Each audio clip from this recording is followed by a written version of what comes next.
अस्सलाम वालेकुम दोस्तों, मैं आपका दोस्त मोहम्मद मुतीन और आप देख रहे हैं हैदराबाद वॉइस। दोस्तों, लोकसभा का इलेक्शन का रिजल्ट तो आ गया है और इस बार बीजेपी को शॉकिंग रिजल्ट दिया है अवाम ने।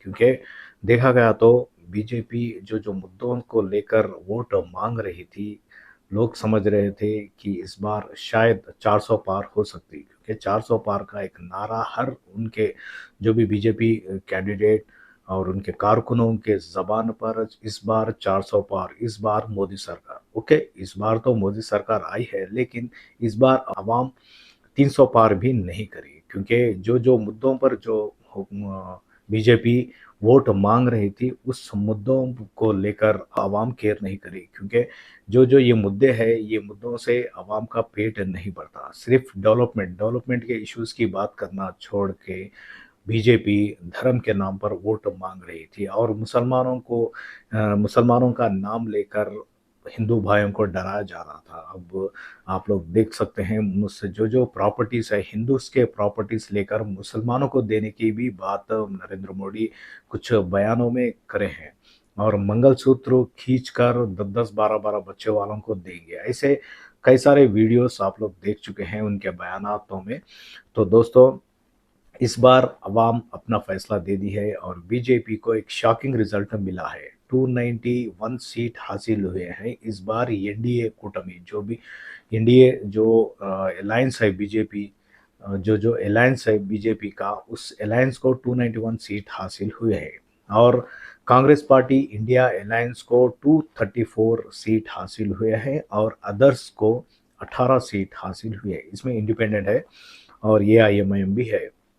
रही बात तेलंगाना में 17 सीट लोकसभा के हैं। उन 17 सीट में से 8 सीट बीजेपी को मिले हैं और 8 सीट कांग्रेस को और 1 सीट एआईएमआईएम को मिली है। रही बात हैदराबाद की, हैदराबाद के ताल्लुक से देखा गया तो नेशनल मीडिया और तेलंगाना मीडिया, तेलुगु मीडिया, ये दो मीडिया चैनल्स एक ही ट्रोलिंग बता रहे थे। इस बार हैदराबाद की सीट बीजेपी को है और इलेक्शन के से रिजल्ट से पहले एग्जिट पोल्स, कई सारे न्यूज़ चैनल्स में एग्जिट पोल्स में बीजेपी को बताया जा रहा था, लेकिन इस बार बीजेपी को हैदराबाद में भारी शिकस्त का सामना करना पड़ा। माधवी लता, जो आप लोग देखते हैं, माधवी लता के कई सारे वीडियो देखे हैं, तीर का निशान लेकर और तीर चलाकर एमआईएम को ऐसा खींचकर बताकर कट करने का, ऐसे कई सारे इशारे के वीडियो आप लोग देख चुके हैं। तो इस बार माधवी लता को भारी शिकस्त दी है हैदराबाद की आवाम। और देखा गया तो असदुद्दीन अवैसी साहब को 6,61,000 वोट्स मिले हैं। प्रीवियस इलेक्शन की अगर हम बात करेंगे, प्रीवियस इलेक्शन में 5,17,000 वोट्स मिले थे और इस बार 6,61,980 वोट्स मिले हैं। और लास्ट 2019 के रिजल्ट का देखा गया तो इस बार असदुद्दीन अवैसी को 1,44,000 एक्स्ट्रा वोट्स मिले हैं। यानी इस बार लास्ट इलेक्शन से भी ज़्यादा वोट मिले हैं। और माधवी लता जो बीजेपी कैंडिडेट है, उन पर असदुद्दीन अवैसी 3,38,000 मेजॉरिटी से जीत हासिल करे हैं। तो दोस्तों, देखा गया तो बीजेपी का जो भी एजेंडा है वो हैदराबाद में काम नहीं करा। शायद कुछ लोग हैं जो राम मंदिर के इश्यूज पे और व्हाट्सएपों पे कई सारे जो बयानात, वीडियोस जो जो जो है वो शेयर करके अवामों को जहन बदलाने की भी कोशिश करे हैं, लेकिन जो एजुकेटेड लोग हैं वो लोग जानते हैं वो लोगों को क्या चाहिए। इस बार वो लोगों को डेवलपमेंट चाहिए और यहाँ का तेलंगाना का जो एरिया है वो पीसफुल एरिया है। यहाँ पर अमन और शांति, यहाँ पर भाईचारा, यहाँ पर बरकरार रखने के ताल्लुक से हिंदू, मुस्लिम, क्रिश्चियन और ईसाई भाइयों ने मिलकर असदुद्दीन अवैसी को, जो एक सेकुलर लीडर है, उन्हें भारी अक्सरियत से जीत हासिल करे हैं। दोस्तों, रही बात बीजेपी के ताल्लुक से, और एक बात जान ले, बीजेपी का एक मुद्दा था राम मंदिर। राम मंदिर की तामीर हम करे हैं और अवाम हमें कैसा भी वोट डालेगी और इस बार 400 पार करेगी। इसके ताल्लुक से वो लोगों का एक ओवर कॉन्फिडेंस था, तो उस ओवर कॉन्फिडेंस को अयोध्या की आवाम ही खारिज कर दिया है। यानी अयोध्या में बीजेपी को हराकर समाजवादी पार्टी को जिताया है 54,000 वोट की मेजॉरिटी से। तो आप लोग समझें वहाँ की आवाम क्या चाहती है। अयोध्या में तो अपनी मस्जिद को गिराकर अयोध्या का राम मंदिर का निर्माण करे हैं, लेकिन वहाँ की आवाम ये सब नहीं चाह रही। वहाँ की आवाम डेवलपमेंट चाह रही है। अयोध्या में डेवलपमेंट के ताल्लुक से वहाँ के लोग इस बार बीजेपी को हरा है। तो आप समझ सकते हैं कि आवाम के जहनों में क्या चल रहा है। और रही बात दोस्तों यूपी में, स्मृति ईरानी को हराकर वहां पर कांग्रेस पार्टी को किशोर लाल 1,67,000 से वोटों से जिताया है वहां की अवाम अमेठी की। क्योंकि आप लोग जानते हैं स्मृति ईरानी गैस के ताल्लुक से, अगर गैस का एक 10 रुपये भी अगर बढ़ गया तो गैस का सिलेंडर ले लेकर रोडों पे बैठ जाते। तो वैसे स्मृति ईरानी कैंडिडेट को अमेठी की अवाम बीजेपी को हराकर कांग्रेस को लाई है। और एक दूसरी बात दोस्तों, राहुल गांधी भारी अक्सरियत से जीत हासिल करे हैं रायबरेली में, और केरला स्टेट में भी उन्होंने जीत हासिल की। यानी दो जगह से राहुल गांधी इलेक्शन लड़े थे और दो जगह से भी जीत हासिल करे हैं। और रही तेलंगाना में 8 सीट पर बीजेपी हासिल करी है। और वो कौन से हलके हैं, उनके क्या नाम है, मैं आप लोगों को क्लियरली एक बार बता दूं।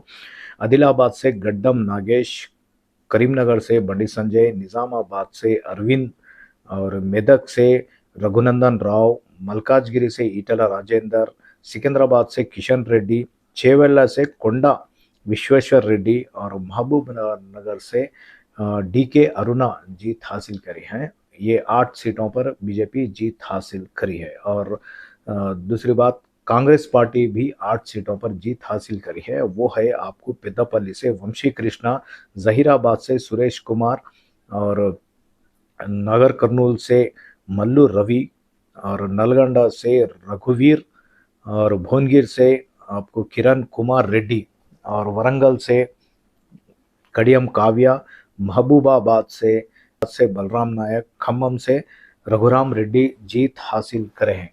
तो दोस्तों ये रहे तेलंगाना के रिजल्ट। 8 सीटों पर बीजेपी और 8 सीटों पर कांग्रेस।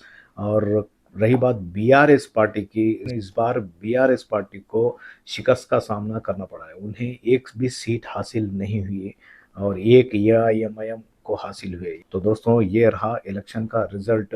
और कुछ लोग कह रहे हैं इस बार बीजेपी सेंट्रल में आ गई है, अब क्या करती कि क्या है कि भाई, इसके ताल्लुक से कुछ लोग डर रहे हैं। एनडीए को 291 सीट मिले हैं, यानी बीजेपी को 291 सीट हासिल हुए हैं और कांग्रेस को 234 सीट हासिल हुई है। दोस्तों इस बार बीजेपी ऐसा कुछ भी बिल पास नहीं करने वाली। अगर जो भी बिल पास करेंगी, उस बिल की अगर अवाम को ज़रूरत नहीं है और उस बिल से अवाम का नुकसान होने वाला है, चाहे कौन सा भी मज़हब हो, हिंदू हो, मुस्लिम हो, क्रिश्चियन हो, ईसाई हो, जो भी मज़हब हो, इन लोगों को अगर से नुकसान होने वाला है, तो इस बार कांग्रेस पार्टी को पार्लियामेंट में 234 सीट है और बीजेपी को बिल पास करने के लिए 1/3 मेजॉरिटी की ज़रूरत है। यानी 375 सीट्स होना ज़रूरी है।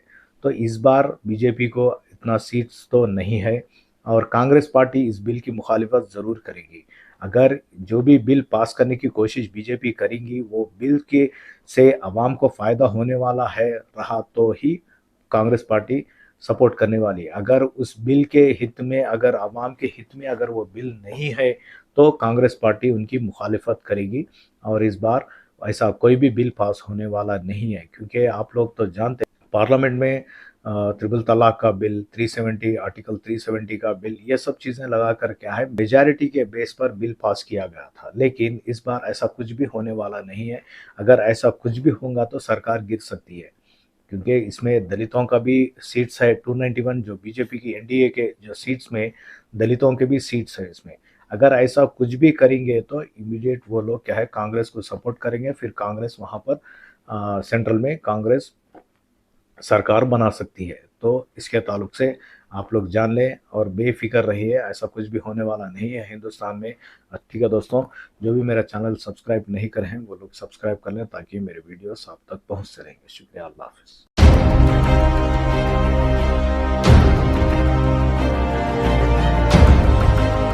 हैदराबाद वॉइस, आपकी आवाज।